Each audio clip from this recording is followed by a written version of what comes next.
பரிசுத்த நாமத்திற்கு சோஸ்திரம். புதிய நாளை கூட்டி கொடுத்து எங்கள் தேவனுக்கு நன்றி கூறி நீங்க எல்லாரும் தேவனுக்குள்ள மன மகிழ்ச்சியா சந்தோஷமா இருப்பீங்கன்னு நான் விசுவாசிக்கிறேன். ஆண்டவராகிய கர்த்தர் இன்றைக்கு ஒரு வேத வார்த்தையினூடாக உங்களிடம் பேச சொல்லுகிறார்.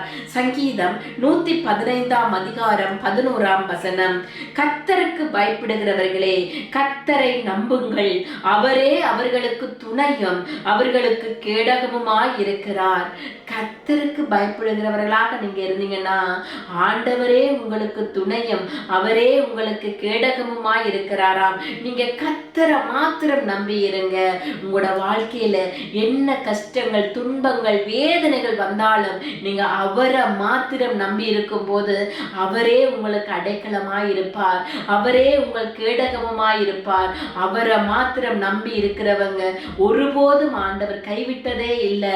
நீங்க தேவனை நம்பி இருக்கிறவங்களா இருக்கிறபடியினால் ஆண்டவர் உங்களுடைய எல்லா கஷ்டங்களிலும் எல்லா துன்பங்களிலும் இருந்து உங்களுக்கு விடுதலை கொடுக்க வல்லவராய் இருக்கிறார். என்னுடைய வாழ்க்கையில அநேக பாடுகள், அநேக துன்பங்கள் வந்த போதும் மனிதர்கள் எல்லாம் உதவி செய்வேன்னு சொன்னாங்க. ஆனா யாரையுமே காணல. ஆனா ஒரே ஒரு தெய்வம் இருந்தார். ஆண்டவர் மட்டுமே துணையா இருந்தார், தூக்கி எடுத்தார். இன்னைக்கு அவருக்காக ஊழியம் செய்ய என்னை வேறு பிரித்திருக்கிறார். அதே மாதிரி தான் உங்களோட கஷ்டங்கள், துன்பங்களில அவரை மாத்திரம் நம்பி இருக்கும் போது ஆண்டவர் உங்களை தூக்கி எடுக்க வல்லவராய் இருக்கிறார். அப்ப ஆண்டவரை நோக்கி ஒரு சின்ன ஜெபம் செய்வோமா? அன்பான தேவனே, நீரே எங்கள் அடைக்கலம், நீரே எங்கள் கோட்டை, நீரே எங்கள் துருகம். உம்மை மாத்திரம் நம்பி இருக்கிறோம் ஆண்டவரே.